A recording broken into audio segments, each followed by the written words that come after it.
Hello everyone, I'm Inalmu, lecturer in Information Technology, Government Polytechnic Brahmapuri. Okay, in a previous video we have seen various types of operating system, that is batch operating system, then a spooling, then a multi programming operating system, and then time sharing operating system. Okay, but in batch is a uniprogramming operating system. That's why new operating system is come, that is a multi-programming operating system, in which multiple programs are loaded in main memory and executed one by one, but it shows to user that it executed simultaneously. And then but one problem is there in multi-programming operating system, that there need some scheduling algorithm. Okay, एक program execute होने के बाद अगर वो दूसरे programme को execute करना चाहता है तो वो कौन से बेसिस पे सिलेक्ट करेगा, तो उसको हम शेड्यूलिंग क्राइटेरिया बोलेंगे. ठीक है, तो in multi programming these required some scheduling algorithm. So to avoid these problems, the disadvantage, the next operating system is come, that is time sharing operating system. In time sharing operating system में क्या होता था, some time bound या time slot is given to particular process. For that particular time slot, that particular process is executed or CPU is located to that particular process for execution. ऐसे time slot के अनुसार फिर one by one process execute होती है. ठीक है, तो ये टाइम शेयरिंग ऑपरेटिंग सिस्टम हो गई. तो टाइम शेयरिंग ऑपरेटिंग सिस्टम में भी क्या था कि ठीक है, मल्टी प्रोग्रामिंग हो रही है, फिर रिस्पॉन्स टाइम भी बच रहा है, then one by one processing executed भी हो रही है, बट हमको बहुत ज़्यादा प्रोसेसिंग करनी है या स्पीड बहुत ज़्यादा रिक्वायर्ड है या सिस्टम पे बहुत लोड हो रहा है, फिर टाइम शेयरिंग सिस्टम में वो उतना लोड कोप अप नहीं कर पा रहा है. तो फिर आता है हमारा मल्टी प्रोसेसर. यहाँ पे मल्टी प्रोसेसर चाहिए. ठीक है, मल्टी प्रोसेसर ऑपरेटिंग सिस्टम. तो मल्टी प्रोसेसर ऑपरेटिंग सिस्टम किस लिए चाहिए, अगर आपके सिस्टम के ऊपर बहुत ही लोड आ गया है, एट अ टाइम वो हैंग हो रहा है, प्रोसेसिंग नहीं कर पा रहा है, और स्पीडली आपको काम खत्म करना है, तो फिर वहां पे आता है हमारा multi processor operating system. So in multi processor operating system there are two or more CPU in a single computer in close communication, sharing the system bus, memory and input-output devices.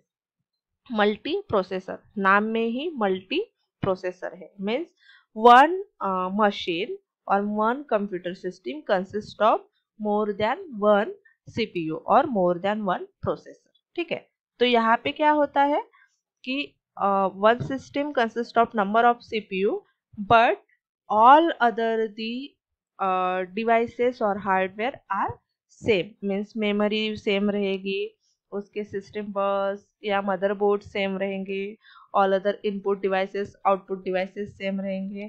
ठीक है, तो ये आपका multi processor operating system हो गया. ठीक है, अभी के जो आपके आता है dual core, multi core system. ठीक है, तो यहाँ पे क्या होता है, वो कोर मीन्स क्या होता है, डुअल कोर में दो प्रोसेसर चिप होती है.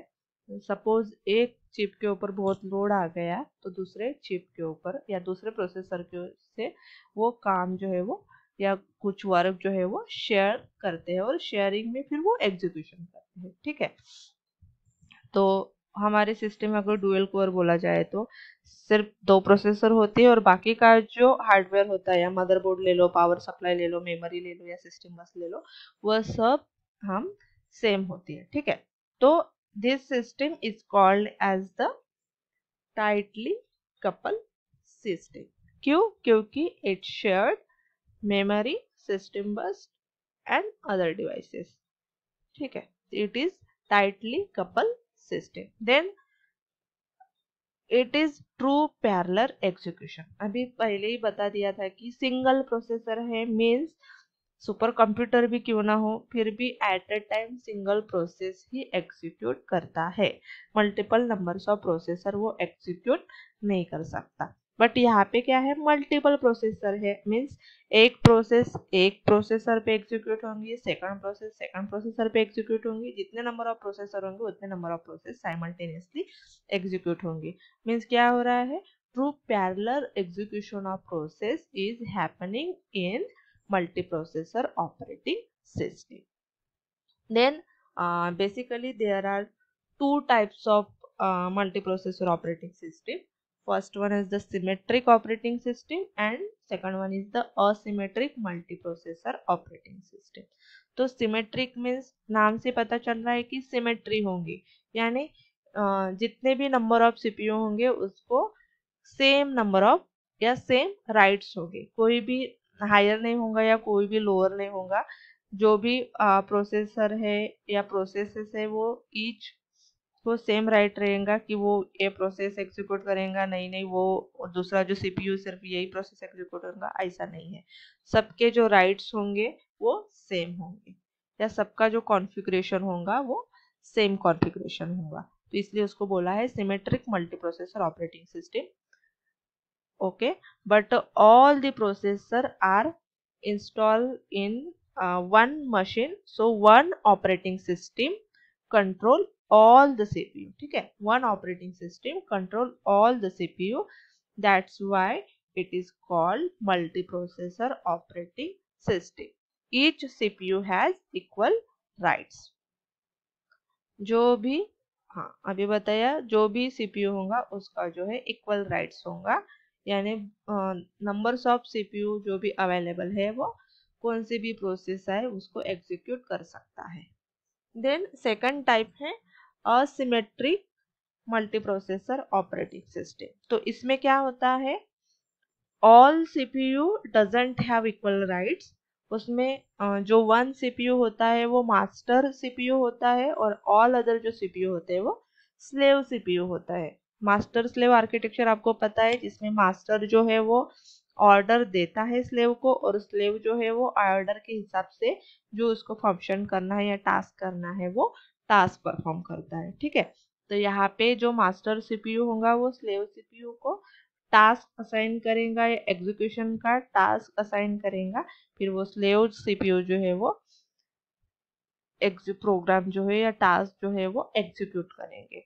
मीन्स मास्टर सीपीयू को हायर राइट्स होंगे as compare to slave CPU machine, ठीक है। तो ये टू टाइप्स हो गए, symmetric multiprocessor operating system and asymmetric multiprocessor operating system. Okay, this is the diagram of diagrammatical representation of multiprocessor operating system.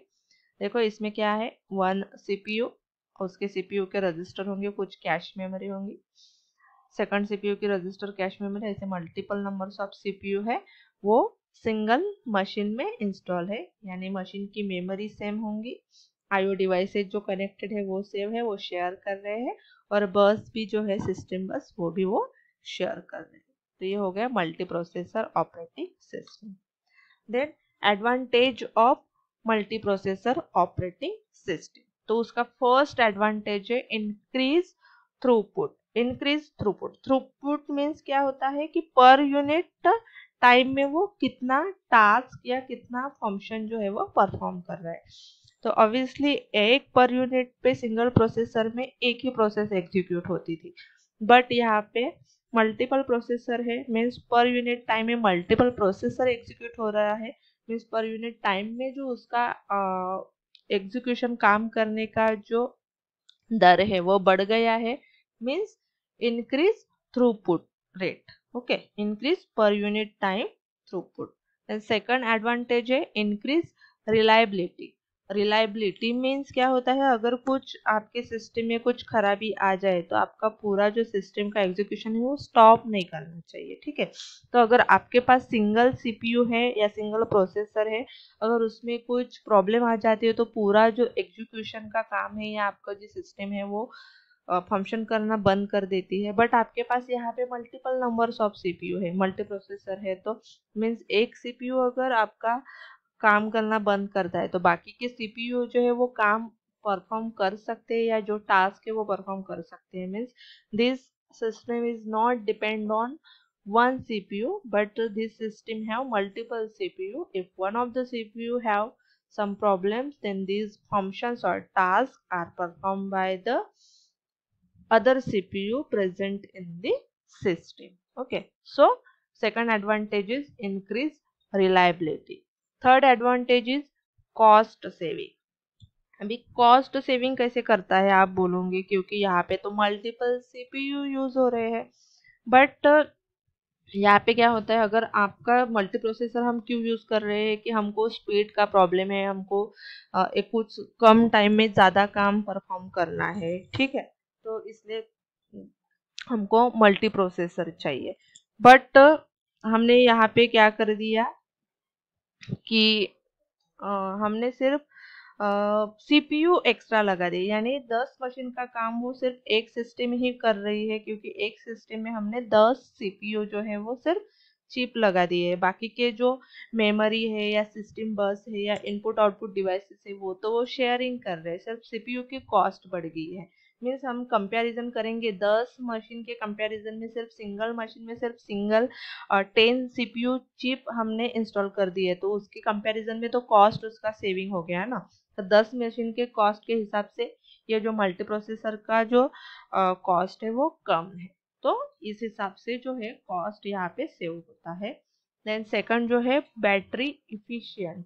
Battery efficient means अगर आपके पास 10 processor हो तो ऑब्वियसली आपको बैटरी ज़्यादा लगेगी, बट आपके पास काम ही नहीं है, वो आइडियल है, तो सिर्फ एक ही processor at a time show रहेगा, जो उसका बैकग्राउंड का जो उसका लाइट मैनेज करनी है या ऑपरेटिंग सिस्टम जो बैकग्राउंड प्रोसेस के लिए सिर्फ एक प्रोसेस, यानी एट अ टाइम उसको 10 प्रोसेसर पे काम नहीं करना पड़ रहा है।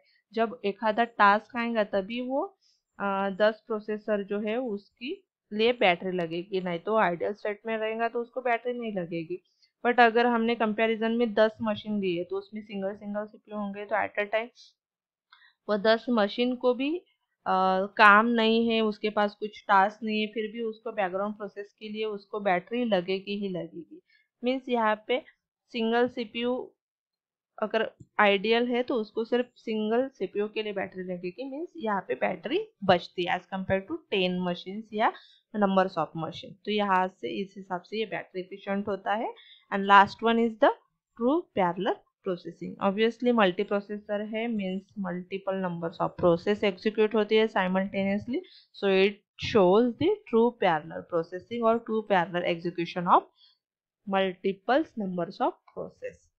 देन एडवांटेज के बाद कुछ डिसएडवांटेज भी होते हैं, तो फर्स्ट डिसएडवांटेज है more complex system.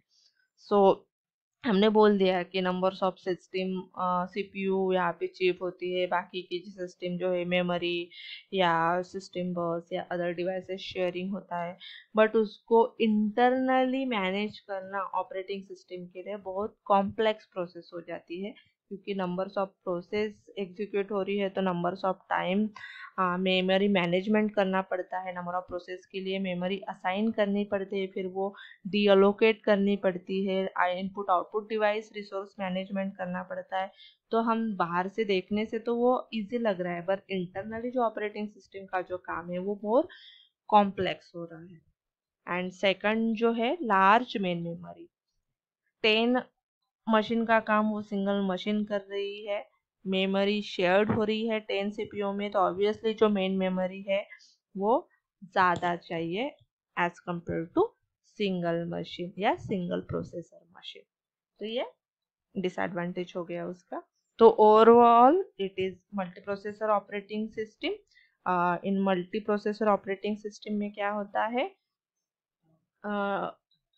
Single machine होती है but numbers of multiple CPU chip वहाँ पे इंस्टॉल होते हैं, जैसे हमारे लैपटॉप में ड्यूअल कोर बोला जाता है, तो 2 मशीन नहीं होते, सिर्फ 2 चिप इंस्टॉल की जाती है, ठीक है। तो और बाकी के जो सिस्टम बस होंगे या मेमोरी होंगे वो शेयर की जाती है, इसलिए उसको टाइटली कपल सिस्टम बोला जाता है।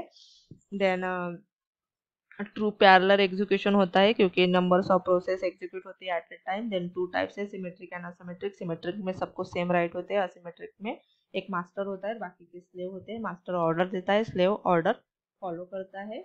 एंड कुछ एडवांटेज है और डिसएडवांटेज है। This is all about your multi processor operating system. Thank you.